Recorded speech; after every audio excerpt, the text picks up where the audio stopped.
So, warm welcome to the Releasing the Real You show, where, as you have heard last month, we're going into little bit of a different direction, and I will be having guests who or themselves have celiac disease, or have someone in the family with celiac disease, or do something in the domain of gluten-free and celiac disease.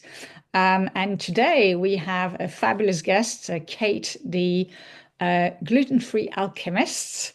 Um, she's got a blog, and at the end we're going to share obviously all the details of how to find her and how to find her amazing recipes. So welcome, Kate. Welcome. Thank you. And so let's start with asking: Are you celiac? Do you have family with celiac disease? That's an interesting question. Technically, I haven't been formally diagnosed myself with celiac disease, but my GP has taken it that I have celiac disease, and there's several reasons for that.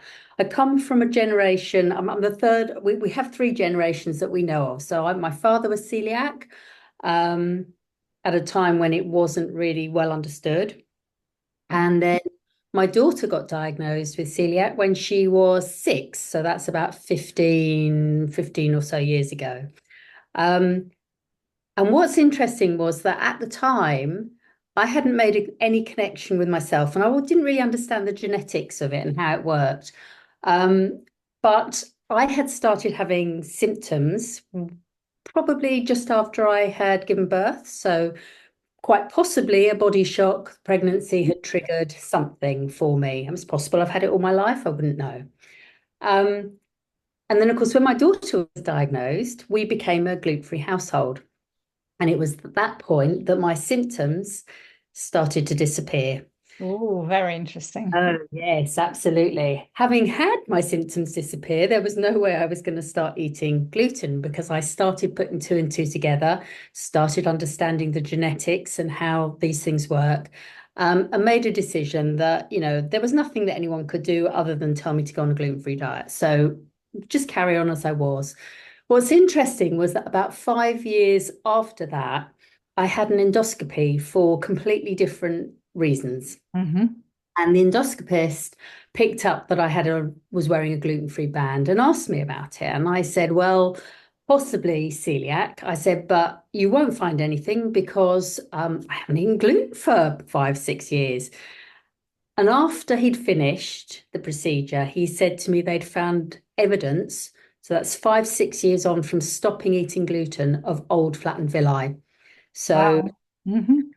Yep. one can assume that it's celiac, although they didn't formally diagnose it because that's not what I was there for. Yep.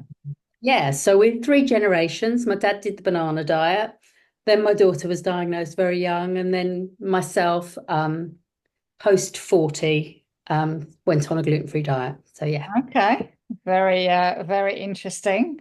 But just goes to show that there's so many symptoms that we kind of not we there could be symptoms of so many other things. Absolutely. And when I think back to it, I mean, as a child, I was really sickly, really sickly. Um, and I think at about aged 8, they took my tonsils out, and that seemed to settle things down. But Okay, I've got no idea. It's quite possible that I have had celiac all my life, and no one would necessarily have known that. sure. So, yeah. And unfortunately, so many symptoms are related to so many other things that it could be anything without being aware of it. It's interesting. In May, which is when the episode is gonna come out, it's Celiac Awareness Month in the UK, and the theme of this month is that 64% of people with celiac disease are not diagnosed. Yeah. It's Yeah. quite interesting, isn't it? Yeah, it is really interesting, and I mean there is some current research. There's a lot of stuff going on in Italy, and in fact my background is Italian, although my celiac comes from the other side of the family. But they now automatically test primary school Yeah. age children for celiac because it's so under recognized and underdiagnosed. To be And honest, when you think it's just a blood test initially, yeah, it should be. anyone that's been sent to do a blood test at any age should have at least once the tick box ticked to get tested. Yeah. Yeah. Although, of course, it can come on at any age, and Yes, of course. But if at least you've had been tested, you know that at that stage you didn't have anything. And so later on they can say, well, we tested you, you didn't have anything. Let's test you again and see if anything changed, for sure. But that would probably reduce the amount of undiagnosed people massively. Yeah. absolutely. So Mm. you went, the whole household went onto a gluten-free diet when your daughter got diagnosed. Did you still eat gluten outside of the house or not at all? Do you know what? I say no. I probably did for a few months and then realized that there was a problem with it. Okay. So obviously I used to go out to work and I'd nip down and get a sandwich at lunchtime. That was the only gluten I ever ate. Hmm. Um, but clearly it was, that was problematic. So I stopped eating it. I mean, I think we had the benefit of because my daughter was our only child, we didn't have to factor in the impact for other children Hmm. terms of all going on a celiac diet. Yeah. And we're very lucky to have a willing a willing dad, willing husband in the family who is more than happy to eat gluten free and actually prefers what we eat and prefers the stuff that we cook. So Hmm. Yeah. yeah. So for you, dealing with it on a day-to-day basis is quite easy. Um, Yeah, yeah. yeah, absolutely. And I think what's really interesting is when that diagnosis came through for my daughter, I can remember initially thinking, whoa, my dad had that, making the connection with the genetics and actually thinking, do you know what? She's got this for life. My daughter has this for life. And the time she was 5, 6, and thinking, we have to make this her normal. This is normal. This is her life. And this was before obviously I realized there was an issue for myself. But it was very much, how do we make this as positive as we possibly can? Because this is her life now. Mhm. She's on a gluten-free diet. She won't come off a gluten-free diet. And we have to make this something which is really good. So we'll all do it. This is how we're going to live. And we've just taken it in our stride. And I honestly think that is the best thing that we could have done. There's nothing that I miss, nothing that I crave. If we want it, I'll find a way of making it or getting it. And it was just really important to make sure that one, my daughter never missed out on anything, but secondly, that this was something that she just flowed into, you Hmm. know, and we've been incredibly positive ever since. Yeah. That's what we do. That's amazing. Yeah. So what do you feel though is the hardest when it comes to living a gluten-free life? Again, that's really interesting. I think it probably stems from our positivity. But other than the unwellness when you accidentally get gluten, Yeah. I can honestly say I don't find anything hard about being gluten free, but I'm very pragmatic Yeah. and I'm very stubborn and I'm very determined and I'm very prepared as well. So, Yeah. I think for me, it's like, if we go on holiday, I do a bit of research. If we go out for a meal, I'll check in advance if I need to, if it's somewhere I haven't been before. But generally speaking, I just think that. Um, that life goes on. This is actually our normal, Hmm. so we just don't really have anything that I can define as hard. I mean, I think, to be honest with you, for me, the hardest things are the health impact, but also those unanswered questions about if I've had celiac all my life. I lost my dad when I was 18, so he had celiac. He Yep. died of bowel cancer. It Interesting. was clearly directly linked. And there are the unanswered questions for me and the health worries, if you like, about what if I have had it for a long time? What if the damage that has been done is brewing in there and that I then develop cancer or something else that's going to shorten my life in some way? Those are the things that I find hard. Not eating, not going out, not living my life. That's all fine. Hmm. Health questions are the bit that Yeah. the anxiety. So it's interesting because my gastro, he said to me, obviously, he didn't, what are you saying about, what if I damage so much? He didn't say that to me. He did say, if you're not compliant from now onwards, you will develop bowel cancer. Um, but he didn't say anything about the damage that had already been done. So Right. I actually never thought about it that way. But I Oh, said for myself, it is obviously no one knows if we're going to have cancer or not. But if there's one thing I can do to prevent it, because obviously all the other options we don't know, then at least let me do that and let me be strict about it. So absolutely, and I'm really strict, and there isn't a day that goes by when I don't actually, thank the lucky stars that actually it's celiac that I've got, and not something that requires drug treatments and injections and daily hospital visits. it's So true. yeah, Yeah, you're 100% right. I mean, when I got tested, my gastro said, you most probably have celiac disease, but you might have something else as well because of all the blood tests that came back and that were so bad. Um, and when eventually he did the endoscopy and the colonoscopy as well, he said, "There's good news and bad news." But actually, it's all good news. He said, you only have celiac disease. yeah, yeah. So you're It right. is very much for me. It is very much only. Thank goodness for that. So yeah. So yeah. So you started, as you said, you started, getting, coming up with recipes and stuff to make up for the, Mm. can I say the real stuff that you were missing out on, or to make up for, to have something similar?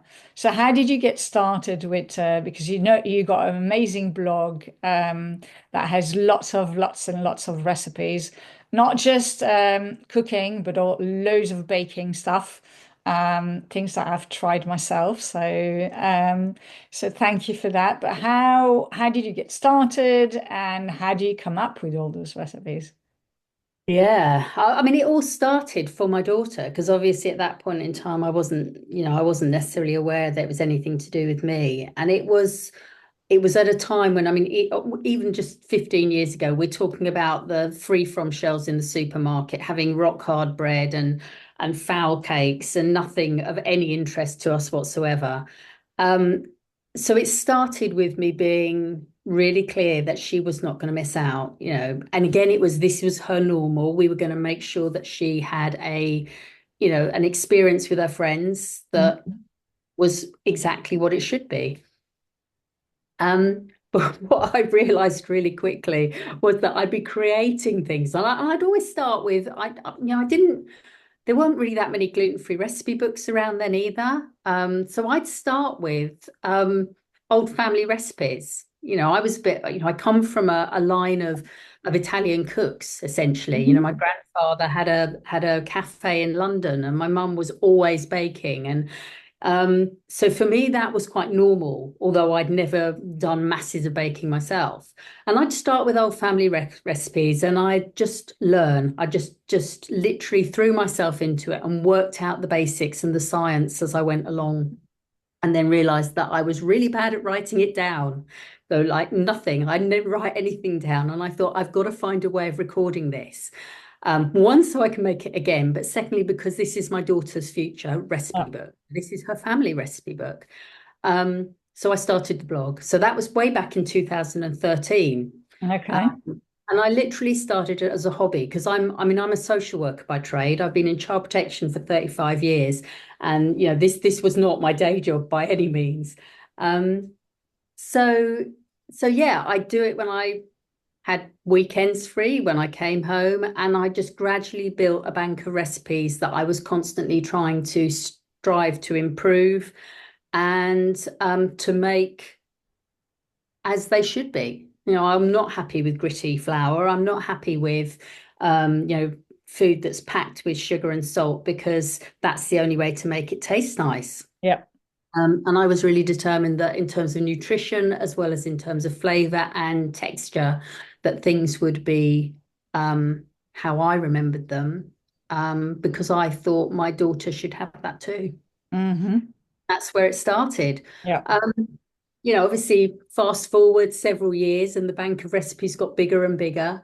And then in 2019, I took redundancy from work in a restructure, and it was just before COVID kicked in. So all my plans for going on to do other things with social work sort of fell by the wayside because it just wasn't the time to apply for Yeah. jobs.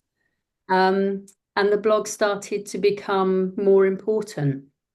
Um, yeah, and it's just gone from there. Um, yeah, so I mean, I think the other part of your question was about how I come up with the recipes. Hmm. Um, I mean, I've got a massive list, hundreds of things on there of stuff which I'd like to make and I perhaps haven't had for years or I think could be made better. And I just sort of like get inspired sometimes by what the family wants, sometimes by what readers request. And then I just gradually work through and I don't start with a gluten-free recipe ever. I start with a good gluten-based recipe Hmm. because I want it to be like that. Yeah.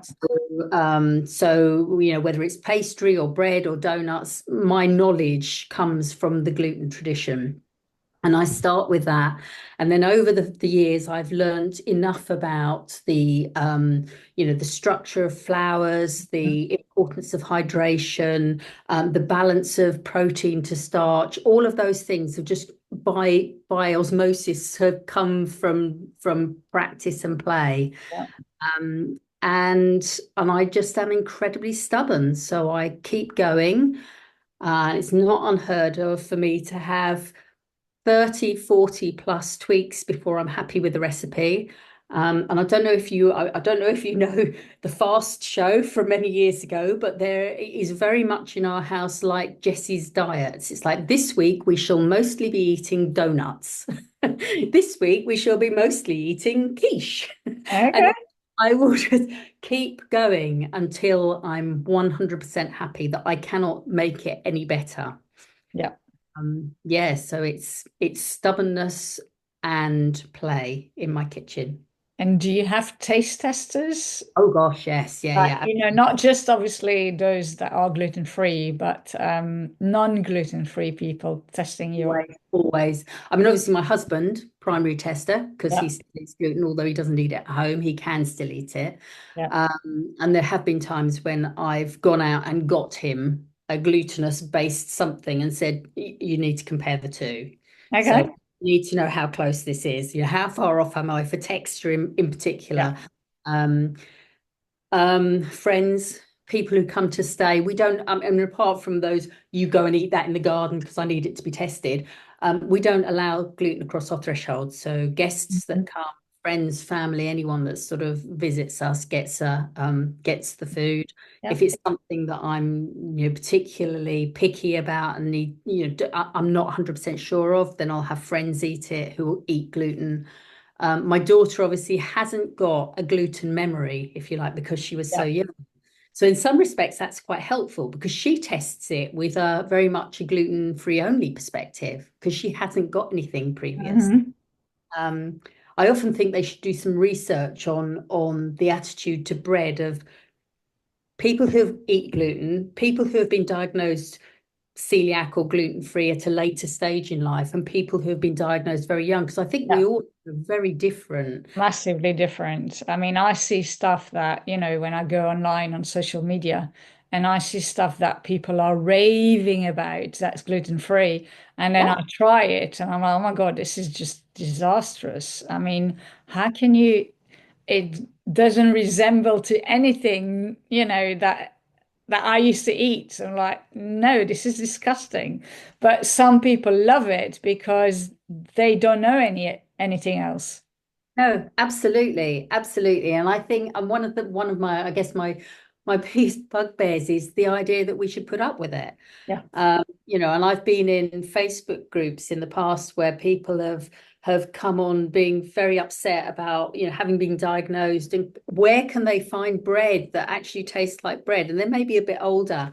And people have responded to them and said, oh, just carry on eating it. You'll get used to it in the end. And I'm like, no. You should never have to get used to eating something that is not what it should be. Yeah. Uh, and I think only by being a community that stamps our feet and says that will we get the industry to continue to improve. I mean, it's come a long, long way, but to continue to improve Yeah. what we have access to and what people have access to who don't bake. Yeah, I mean, I think it's amazing that the free from aisle has so many options today. But coming from a nutrition point of view, I So am I just don't understand how someone who's got a digestive issue, and that's what we have, can eat ultra processed food. That to me just is beyond anything. So, I totally, totally agree. And I'm not going to feed my daughter on mountains of sugar, additives, salt, it's you know. great to have, handy in case you get stuck and all that kind of stuff, 100%. But to have that as your basic meals and basic ingredients, I find that quite shocking. And I wish, it would be a bit different. So yeah, the free from aisle, everyone say, yeah, today is very easy. And like, yes, it's easy for sure, but it's not healthy. No, I totally agree. I totally agree. Yeah, absolutely. And I think for me personally, having been diagnosed at after 40 years of Yep. eating good food, good, often home baked food as well, home cooked food. Um, my memory, my gluten memory is still very, very strong. Same here. So Yeah. for me, it's like I will not accept anything that Yeah. doesn't up to scratch. I know.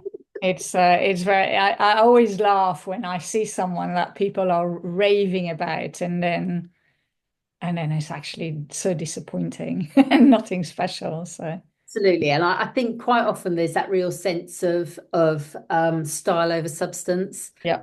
And for me, it's not about what it looks like. I don't care what it looks like. What's important to me is the taste, the nutritional content, and even with a cake, it Yeah. does not need to be so sweet that you're wincing with sugar. Yeah. Um, and really importantly, the texture. If the texture isn't right, then it's not right. Mm. So, Definitely. So you've got recipes from biscuits, cakes, bread, all kinds of baked stuff, donuts now as well. Um, yeah, you they're know, coming soon. coming soon. I saw some pistachio in there. So lots of things. I know that sounds going to be a tricky question, but what's your favorite recipe?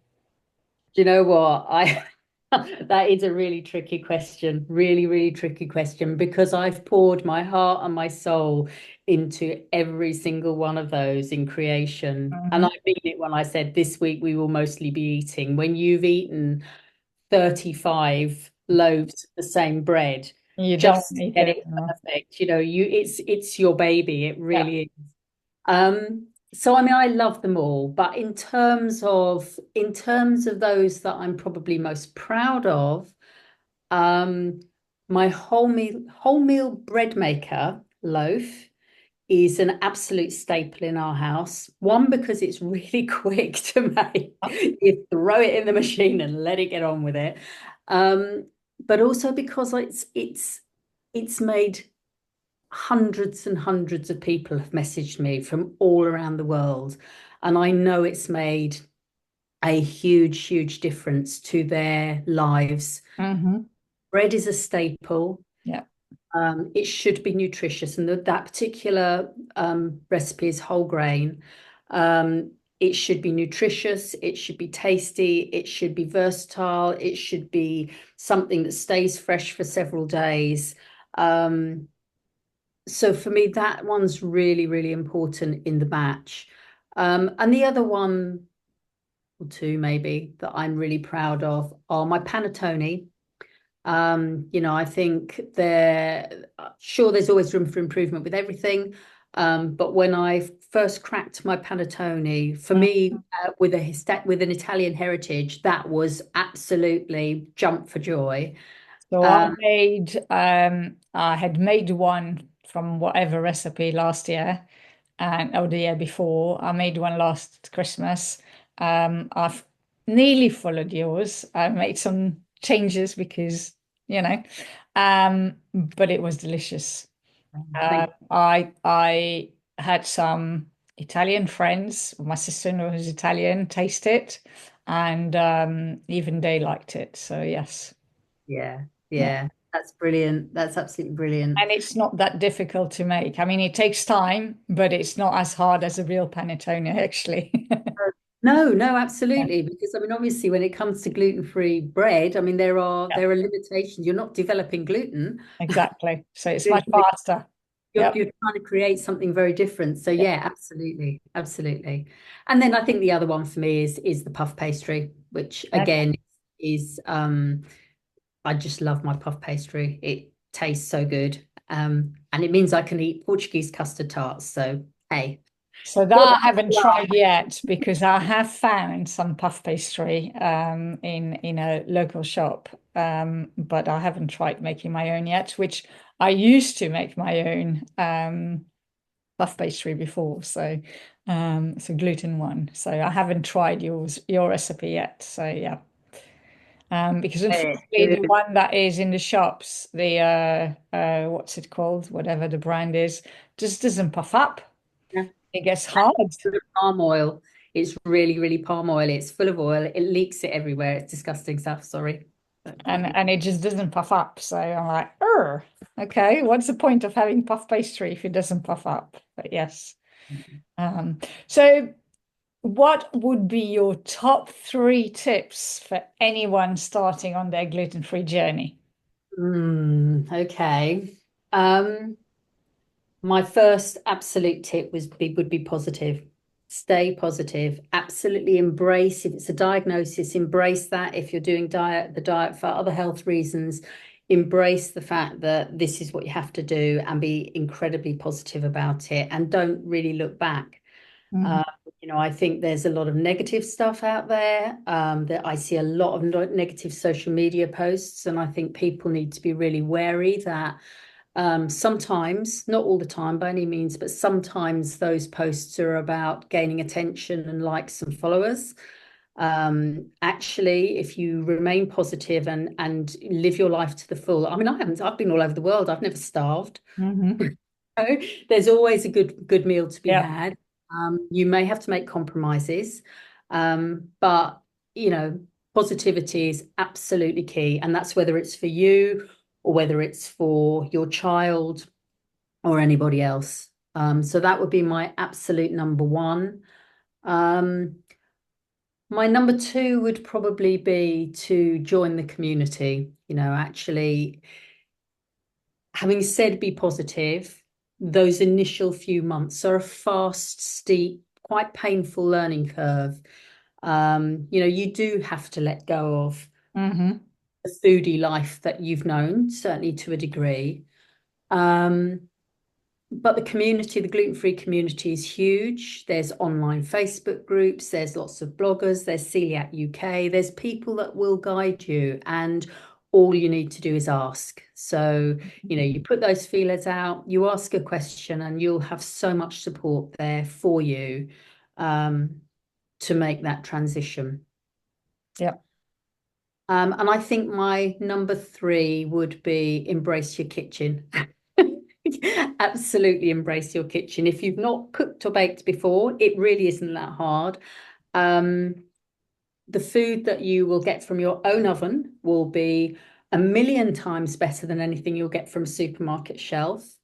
Um, Much better for you, with a better texture and a better flavor and far more enjoyment. So I would embrace your kitchen. And I know that um, certainly all the bloggers I know, and myself included, I answer goodness knows how many emails every week to people who are asking questions about how do I do this? How do I substitute that ingredient because I can't eat that either?